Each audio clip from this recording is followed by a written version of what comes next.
بسم اللہ الرحمن الرحیم اللہم صلی علی محمد وآل محمد وصحابہ وبارک وسلم وصلی علیہ۔ حضرت واصف علی واصف رحمۃ اللہ تعالی علیہ کی تصنیف دل دریا سمندر سے منتخب مضمون گمنام ادیبوں کے نام۔ علم و حکمت کسی کی میراث نہیں، علم و حکمت کسی کی میراث نہیں، دانشوروں کے علاوہ بھی دانشور ہیں۔ ایسے لوگ موجود ہیں جو اپنے پاس سچائی اور دانائی رکھتے ہیں لیکن انہیں دامن شہرت تک رسائی نہ ہو سکی۔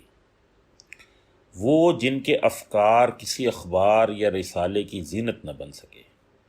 ایسے شعراء جن کا کلام بلاغت نظام ردی کاغذ کے ٹکڑوں اور سگریٹ کے خالی پیکٹوں تک محدود رہتا ہے۔ وہ جن کے قلوب کائنات کی دھڑکنوں سے ہم آہنگ ہیں لیکن جن کو حوادث زمانہ نے راستہ نہ دیا۔ آج کا کالم ایسے ہی گمنام ادیبوں کے نام سے منسوب ہے۔ زندگی کے دشتوں سے ہرا سے باہوش گزرنے والے ایسے بے شمار ادیب اور دانشور ہیں جو خاموش رہے۔ ان کے پاکیزہ اور منزہ خیالات لب اظہار تک نہ آئے۔ ایسے لوگ کیفیات میں کسی سے کم نہیں۔ ان کا تخیل، احساس، وارفتگی، دیوانگی، جنون، آگہی، عقل، دل اور نگاہ ایک پوری واردات ہے۔ وہ قلم اٹھائیں تو کتابیں لکھتے ہیں لیکن نہ جانے کیوں انہوں نے سکوت کو اظہار پر ترجیح دی۔ انہوں نے اپنے درد کو رسوا نہ کیا، اپنے عشق کو اہل جہاں کے گوش گزار نہ کیا۔ وہ نوک خار پر قطرہ شبنم کی طرح رقص تو کر گئے لیکن اپنے رقص کو تماشا نہ بننے دیا۔ شاید حیا مانے تھی یا ان کی زبان اور ان کے قلم پر صبر اور جبر کے قفل تھے۔ وہ اظہار حرف آرزو کرنے کی بجائے بے نیاز آرزو کیوں ہو گئے؟ ان کے نالہ ہے نیم شب پر، ان کے آنسوؤں پر آسمان رویا لیکن انہوں نے کسی انسان کو اپنے کرب کا گواہ بنانا گوارا نہ کیا۔ کیوں؟ کیا وہ انسانوں سے مایوس ہو چکے تھے؟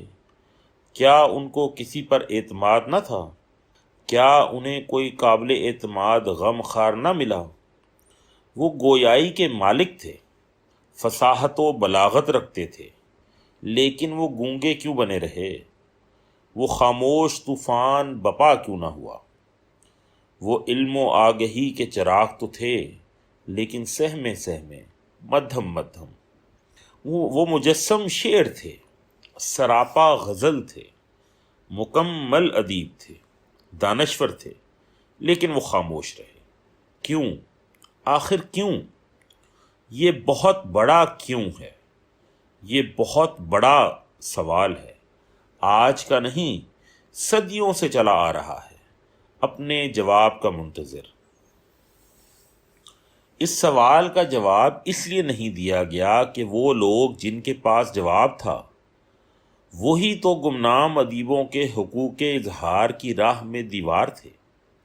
وہ دانشور جو اونچی کرسیوں پر باجوان تھے، وہ کیسے کسی اجنبی کو اپنے دانش کدے میں داخل ہونے دیتے؟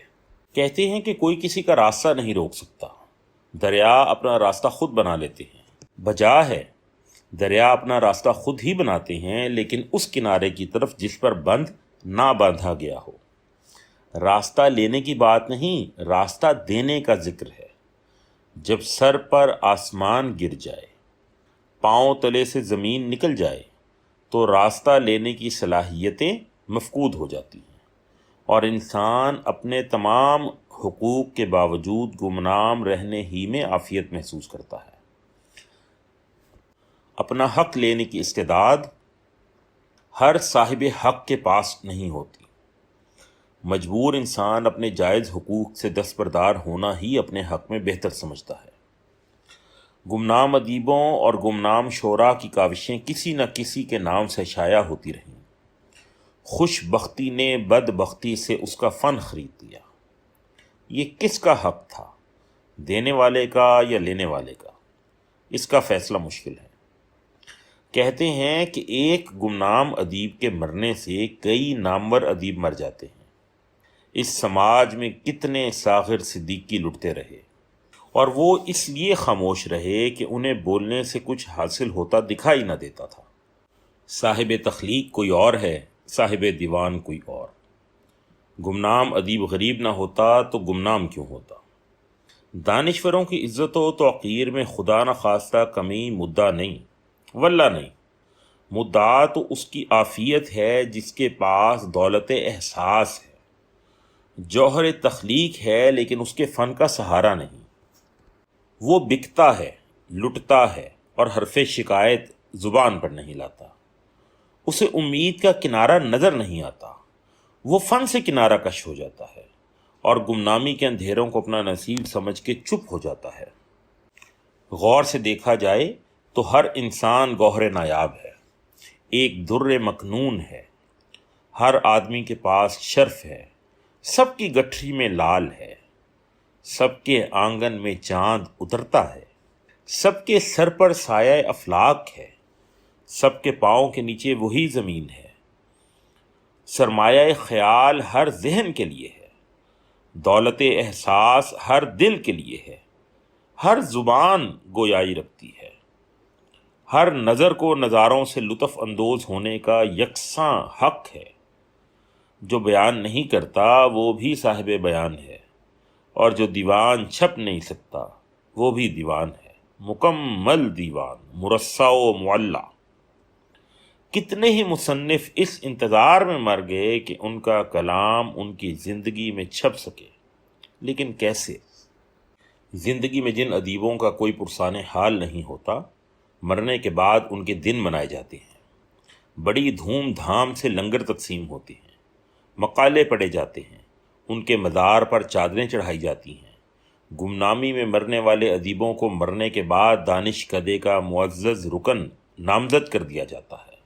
یہ اس ادیب کی عزت افزائی ہے یا توہین؟ سوچنے والی بات ہے کہ جو موتی ابھی سیب کے باطن میں ہے اور جو ابھی زینت بزم نہیں ہوا، کیا وہ موتی نہیں؟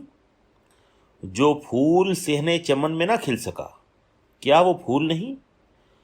کیا صحرا میں کھلنے والا پھول صرف اس لیے پھول نہیں کہلاتا کہ اسے دیکھا نہیں گیا؟ جنگل میں ناچنے والے مور کو کوا تو نہیں کہا جا سکتا؟ کیا گمنام ادیب ادیب نہیں؟ کیا بے دیوان شاعر شاعر نہیں؟ کیا مشاعروں میں پہلے پڑھنے والے شعراء کے اشعار کمزور ہوتے ہیں؟ ادیب کے وزن سے اس کا ادب تو وزنی نہیں ہو جاتا۔ کیا ادب صرف ٹی ہاؤس میں پیدا ہوتا ہے؟ کیا ادیب صرف رسائل، اخبار اور ٹی وی تک ہی ہے؟ کیا شہروں سے باہر ادیب نہیں ہے؟ یقیناً ہے۔ ان لوگوں کے حالات نے ان کے احساسات و خیالات کو منجمد کر دیا۔ گردش زمانہ کی وجہ سے یہ گمنام ادیب سہم سے گئے، ان کے جذبات سسک کر سو گئے، ان کے سر دستے شفقت سے محروم رہے، ان کے ماحول نے ان کا ساتھ نہ دیا، ان کے ادب کے چراغ جلنے سے پہلے ہی بجھ گئے۔ وہ رموز مرگ و حیات سے باخبر تھے، لیکن ان کی گمنام تصانیف دن کا اجالا دیکھنے سے محروم رہیں۔ ان کے افسانے خریدنے والا کوئی نہ تھا، بیچنے والا کوئی نہ تھا، چھاپنے والا تو درکنار، سننے والا کوئی نہ تھا۔ چھاپنے والا تو درکنار، سننے والا کوئی نہیں تھا۔ ان کی ادبی زندگی کی بے بسی پر افسوس کرنے والا بھی کوئی نہ مل سکا۔ جنگ کے گمنام سپاہیوں کی طرح ادب کے گمنام مسافروں کو سلام کہنا واجب ہے، ان کا احترام ضروری ہے۔ وہ جہاں کہیں بھی ہیں قابل عزت ہیں، پہاڑوں میں، صحراؤں میں، قصبوں میں، گاؤں میں، گھر کی چار دیواری میں، کارخانوں میں، فوج میں، سول میں، ہاسٹلز میں، غرضے کے جہاں بھی ہیں خوب ہے۔ ان کی سوچ ادب ہے، ان کا تخیل ادب ہے۔ ان کے پاس دانش ہے لیکن وہ دانشور نہیں، ان کے پاس ادب ہے لیکن وہ ادیب نہیں۔ ان کے حسن خیال کو گمنامی کے غار سے باہر نکلنا نصیب نہ ہو سکا۔ ایسے ادیب دراصل آتشیں جزیرے ہیں جو اگر زبان کھولیں تو پانی میں آگ لگ جائے، لیکن وہ اور ان کا ادب خاموش ہیں۔ شاید وہ شہرت اور کامیابی کو درخور اعتنا ہی نہیں سمجھتے۔ وہ اپنے آپ کو ادیب کہلوانے کی تمنا سے آزاد کر چکے ہیں۔ وہ بے نیاز ہیں، اپنی مستی میں مست، اپنی رانائی خیال میں محو، ستائش و صلہ کی آرزو سے بہت دور۔ ان کا فن ہی ان کی سند ہے۔ وہ اپنی تنہائیوں میں انجمن ہیں، اپنے حال میں صاحبان حال ہیں، قال کا جامہ چاک کر چکے ہیں۔ وہ عظیم ہیں، انہیں کسی کالم کی بھی ضرورت نہیں۔ کہتے ہیں کہ اگر کوئی صاحب نگاہ مل جائے، کوئی شعیب میسر آ جائے تو شبانی کو کلیمی میں بدل دیتا ہے۔ لکنت کلیم اللہ ہی کرتی ہے۔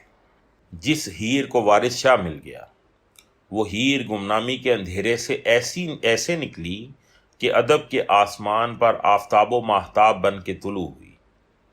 وارث شاہ رحمۃ اللہ تعالی علیہ کے دم سے ہیر حق ہو گئی۔ اس کی داستان، اس کا عشق زبان زد خاص و عام ہے۔ اب وہ ہیر روح کی فریاد ہے۔ وہ علم بولتی ہے، عرفان میں بات کرتی ہے، فلسفہ بیان کرتی ہے، عشق و حسن کے رشتوں کا تجزیہ کرتی ہے، گنگناتی ہے، رقص کرتی ہے، عشق مجازی سے عشق حقیقی کے ناطے جوڑتی ہے، راہ سلوک کی منزلیں طے کرتی ہے، طالبان حق کے لیے ایک استعارہ ہے۔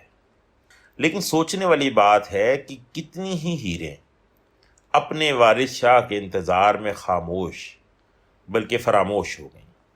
ان کا عشق زندہ رہا لیکن ان کی داستان مر گئی۔ ان کے رانجھے، ان کی خاطر کسی بال ناتھ سے فیضیاب نہ ہو سکے۔ اس طرح وہ شعلہ بجھ گیا، وہ آگ دب گئی، وہ عشق، وہ ادب گمنام رہا۔ انتظار کی صلیب پر لٹکنے والی روح فریاد تو کرتی رہی لیکن کسی وارث شاہ کے کان تک صدا نہ پہنچی، اور یوں کتنے باغ جہان میں لگ لگ سوکھ گئے۔ گمنام ادیبوں کو سرپرست چاہیے، ان کا ہاتھ پکڑا جائے۔ ان کے پاس تازہ واردات کی تاثیریں ہیں، انہیں پیرایا اظہار درکار ہے۔ آج کے نئے اور گمنام ادیب کو بڑے مسائل سے دوچار ہونا پڑ رہا ہے۔ آج کا سانحہ یہ ہے کہ نئے فکر کے لیے بھی پرانے مفکر ہی دائی ہیں۔ افسوس اس بات کا ہے کہ بدلتے ہوئے وقت کے ساتھ قدیم ادب اپنا رنگ بدل لیتا ہے اور اس طرح نئے خیال کا استحصال ہوتا رہتا ہے۔ آج کا المیہ یہ ہے کہ پرانا ادیب نہ بوڑھا ہوتا ہے نہ ریٹائر ہوتا ہے۔ جب تک بزرگ ادیب بوڑھا نہ ہو، نیا ادیب جوان نہیں ہو سکتا۔ جب تک بزرگ ادیب ریٹائر نہ ہو، نیا ادیب فائز نہیں ہو سکتا۔ اس طرح پرانا خیال جو اپنے زمانے میں نیا تھا، آج کے زمانے میں بھی نیا پن اختیار کرنا چاہتا ہے، اور یوں نامور ادیب صرف گمنام ادیب ہی پیدا کرتے رہیں گے، اور نئے تخلیق کار شہر سے دور، شہر یار سے دور اپنے فن کی سسکیوں کو ہمیشہ کی نیند سلا دیں گے۔ المیہ یہ ہے کہ شہرت اپنے آپ کو ہر شعبہ میں مشہور دیکھنا چاہتی ہے۔ وہ دانشور جن کی عمر اسلام اور خدا پر بے باک بلکہ گستاخ تنقید میں گزری، آج نعت کی محفلوں میں موجود ہے۔ مارکس کو پیغمبر ماننے والے آج سیرت النبی صلی اللہ علیہ وآلہ وسلم کے شارح ہیں۔ کل کے قصیدہ گو آج کے بھی قصیدہ گو ہیں۔ نامور ادیب میں شاید کوئی خامی نہ ہو، لیکن گمنام ادیب میں کم از کم ایک خوبی ضرور ہے، وہ کبھی منافق نہیں ہو سکتا۔ وہ گمنام رہ سکتا ہے لیکن ظاہر و باطن میں فرق برداشت نہیں کر سکتا۔ اس کی گمنامیوں کو سلام والسلام۔